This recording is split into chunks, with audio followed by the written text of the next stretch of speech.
Hi, I wanted to do my weekly update on unemployment. I want to throw in a little bit about layoffs. This is specific to the Phoenix area, but on a national standpoint, this last week we had 4.4 million unemployment claims, again nationally. Arizona, we actually went down to 72,000 claims this last week. Our peak had been 135,000 claims, so each week we've gone down. Last 2 weeks we've gone down, which is great news. That's so good. If you did apply for unemployment claims, they're catching up, and so they are being paid out for Arizona for the most part. There's an exception to that.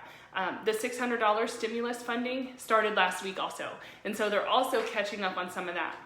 The one area that's different is 1099s and self-employeds. You can qualify for the pandemic unemployment insurance, and I don't know if they have caught up with everything there. If you are a 1099 and self-employed and you are receiving your benefits, I would love to know. So drop a note or send me a message because I'd like to see what the volume of that is. But if not, if you haven't got it yet, keep submitting your weekly claim because they will catch up. So that's also retroactive back to March 29th, and so they're starting to catch up with those as well. W-2 employees should be catching up by now. There may be some outstanding issues or claims on why you're not getting your payments yet, but keep submitting weekly and they will catch up with you. Okay, I did hear from DES that their staffing and their systems are still being updated. So they're not fully done yet. That's why they're still catching up and they're not quite there yet. Now, a little bit about layoffs. Layoffs are still happening in Arizona. This last week, there were quite a few more layoffs happen. At least 65 employers have laid off staff.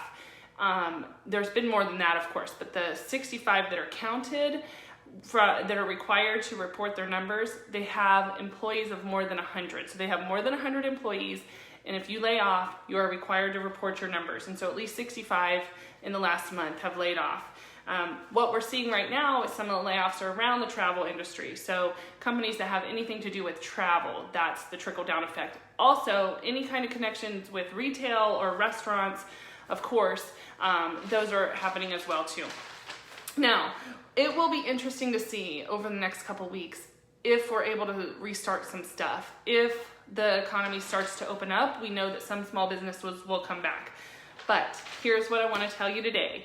And I wore my shirt, my Made for More shirt. I love this shirt. It's from our church. And if you are in a place where you were either laid off, you're looking for a new job, there is not a more perfect time than to right now reevaluate what kind of position you are in, what kind of job you are looking for. There are times when these big things happen in our economy, and those are the times when, again, I've said this before, leaders are made, careers are started, changes happen. And so you are made for more. If you are not serving with your gifts in a way that is right for you and your family, then consider, what am I made to do? It's time to reflect on that. Really think through that. Connect with people now. People, and I haven't seen it since at least the last recession. People are so willing to have a conversation, to do a Zoom call, to do a phone call. Now is the perfect time. Get out of the comfortable box and reach out to people because they want to help you. Okay, I am praying for you all. Love you guys. Bye.